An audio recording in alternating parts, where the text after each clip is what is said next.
तीसरा ज्योतिर्लिंग महाकालेश्वर।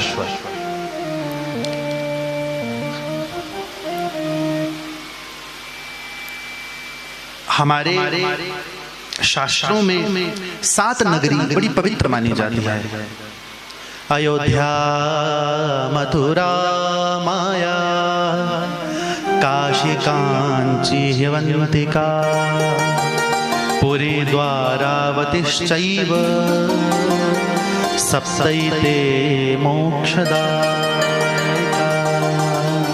अयोध्या, मथुरा, माया, माया माने हरिद्वार, काशी, कांची, अवंतिका, अवंतिका माने उज्जैन, शिव की नगरी। और एक और रहस्य की बात बताऊं, ये जो 7 नगरियां हैं ना, इनमें से 3.5 विष्णु की हैं, 3.5 शिव की हैं। हाँ हाँ, तो ऐसी उज्जैन की वो पावन पुनीत धरा जो भैया 7 पुरियों में से एक, 12 ज्योतिर्लिंगों में से एक, 51 शक्तिपीठों में से एक, वो पावन पुनीत धरा। कथा कहती है, एक ब्राह्मण रहते हैं उज्जैनी नगरी में, नाम वेद प्रिय। नाम कितना सुंदर है। और शास्त्र कहा करते हैं, जब आपके घर में बालक हो तो बालक का नाम शास्त्र सम्मत रखा करो। मैं ये नहीं कहता कि भैया आप कोई बहुत पुराने नाम रखो, आजकल के ही रखो, पर नाम का अर्थ तो हो। हाँ, वरना इंकू, पिंकू, चिंकू, टिंकू, पता नहीं कौन कौन डोलते हैं मार्केट में। हाँ, है कोई अर्थ है ही नाम।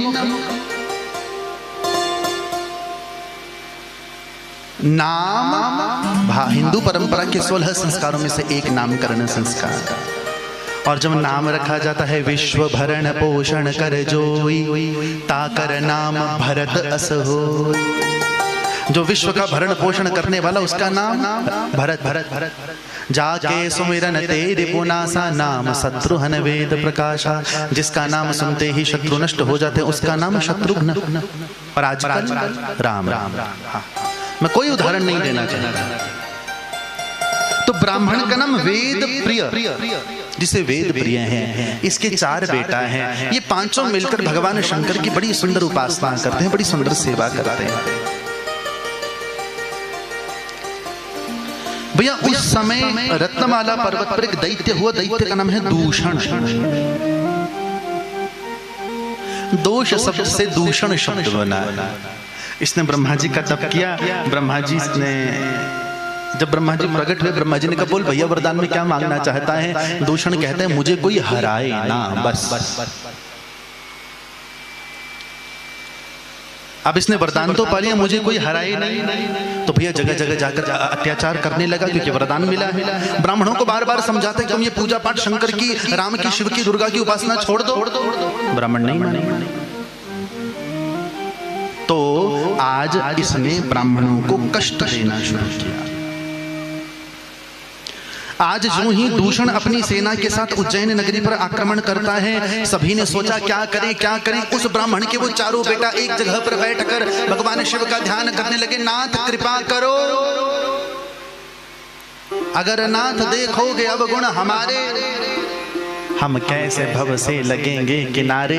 दूषण की सेना आई है। दूषण की सेना आज अस्त्र शस्त्र से 4 ब्राह्मणों पर भैया आक्रमण करने लगी। एक भयानक गर्जना के साथ, एक भयानक ध्वनि के साथ धरती में गड्ढा हुआ है। गड्ढे से विशाल शिवलिंग के रूप में भगवान प्रकटे हैं। बोलिए महाकालेश्वर भगवान की। और भैया भगवान ने अपनी गर्जना मात्र से ही दूषण की सेना को खदेड़ दिया। जय जयकार हुई है। सभी प्रणाम करते हैं, सभी प्रणाम करते हैं। बोलिए शंकर भगवान की। नमामि शमीशान निर्वाण रूपम विभुम व्यापकम ब्रह्म वेद स्वरूपम निजम निर्गुणम निर्विकल्पम निरीहं चिदाकाशमाकाशवासं भजेऽहम्। निराकारमोंकार मूलं तुरीयं गिरा ज्ञान गोतीतमीशं गिरीशं। करालं महाकाल कालं कृपालं गुणागार संसार पारमतो। और अंत में क्या कहा, न जाना वियोगम जपम नैव पूजा न तो हम सदा सर्वदा शंभु तुभ्यं जरा जन्म दुःखौघ तातप्यमानम् प्रभो पाहि आपन्नमामीश शंभो। बोलिए शंकर भगवान की। भगवान बड़े प्रचंड स्वरूप में हैं और ध्यान रखना इस बात का, 12 ज्योतिर्लिंगों में 2 ज्योतिर्लिंग शिव के प्रचंड स्वरूप वाले हैं, एक महाकाल, एक भीमाशंकर। भीमाशंकर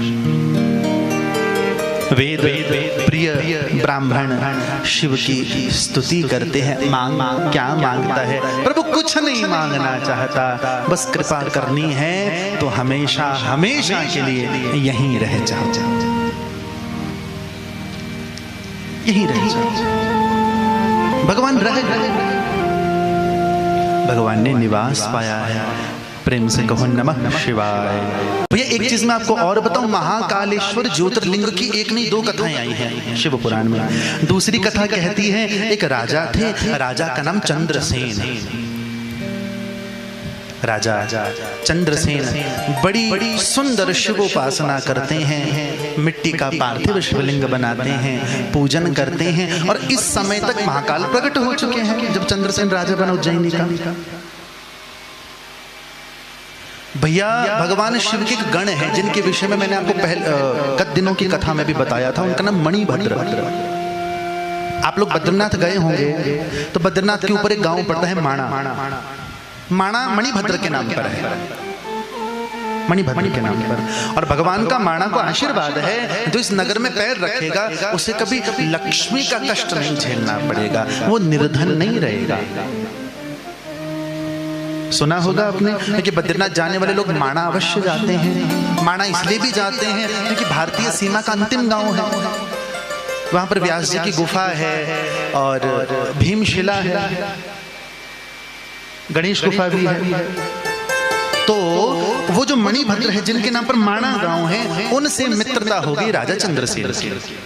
सोचो भैया, शिव के गण से जिसकी मित्रता हो उसे क्या शिव ना मिलेंगे? मिलेंगे ही मिलेंगे।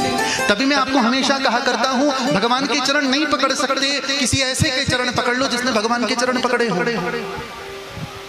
हाँ हाँ, राणा भोजराज कौन? मीरा के पति। उन्होंने जीवन में कभी माला फेरी? नहीं। कोई पूजा पाठ जब तक किया? नहीं। वो क्षात्र धर्म का निर्वहन करने वाले, पर जब प्राण छूटने लगे तो कृष्ण ने दर्शन दिए। क्यों? क्योंकि मीरा की राह में कभी बाधा नहीं बनी। हाँ, वेद समझो ना समझो, वेद ना समझा करो। साधक बनो ना बनो, बाधक मत बनो। तो राजा चंद्रसेन को मणिभद्र ने एक मणि दी, मणि का नाम चिंतामणि। चिंतामणि लोक सुख सुरद्रुह स्वर्ग संपदम।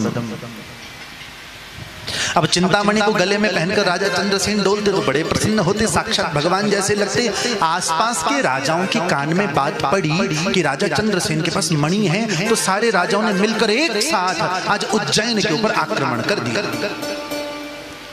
चंद्रसेन को पता चला, चंद्रसेन सोचता है सेना तो मेरे पास भी है, पर ये लोग 10, 20, 50 लोग इकट्ठे होकर आए हैं, इनकी सेना, मेरी सेना इनको जीत नहीं पाएगी, तो क्या करना चाहिए?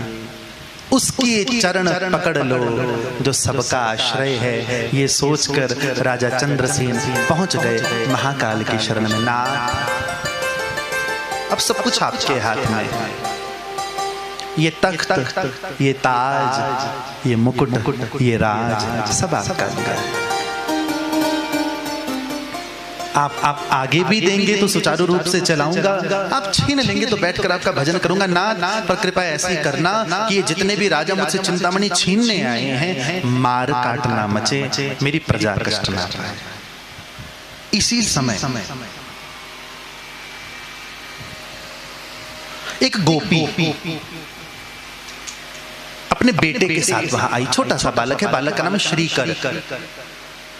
ठीक, गोपी ने देखा राजा चंद्रसेन भगवान महाकाल की सेवा कर रहे हैं, तो इसने भी प्रणाम किया। अब बच्चा बड़े आश्चर्य से देखने लगा राजा कर क्या रहा है।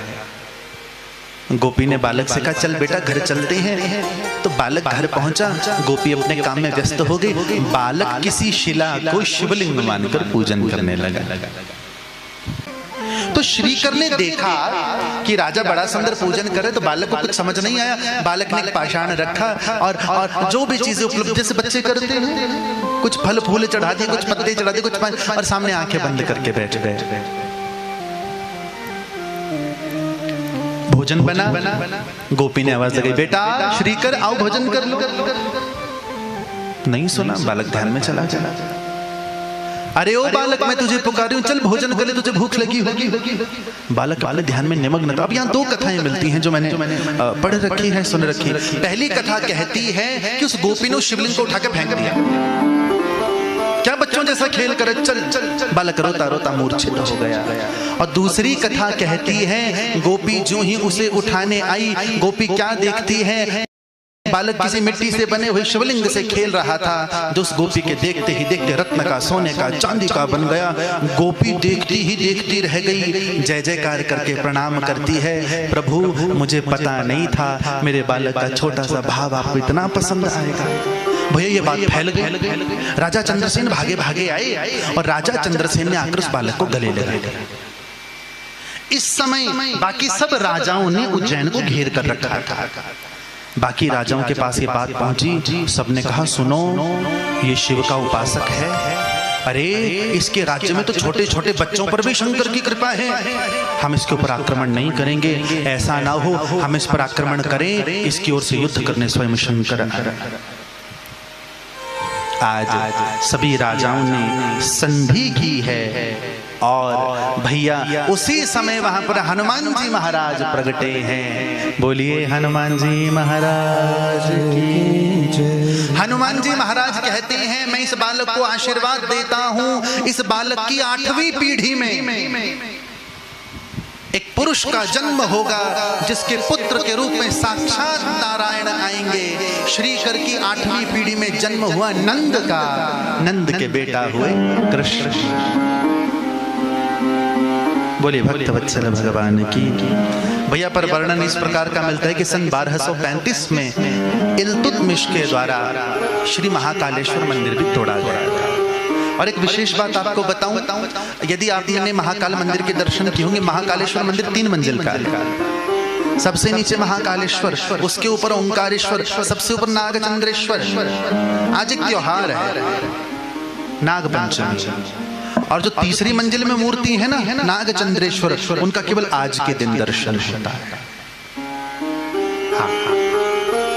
नेपाल से लाई गई भगवान शिव की मूर्ति, जिसमें शिव शेष के नीचे अथवा तक्षक के नीचे बैठे हैं। संग में जगदम्बा पार्वती है, कार्तिक है, गणेश है, नंदी है और सिंह है। सिर्फ आज के दिन पट खुलेंगे तीसरी मंजिल में नागचंद्रेश्वर मंदिर के, और खूब भारी भीड़ उमड़ती है आज। ठीक। और इतना भी ग्रंथों में वर्णन मिलता है कि नागराज वासुकी भगवान शिव से वरदान पाया, नागों के राजा बने, पर भगवान शिव से कहा मुझे कुछ और भी चाहिए। भगवान ने कहा क्या? वासुकी कहते मैं भजन करना चाहता हूँ, मुझे एकांत मिले।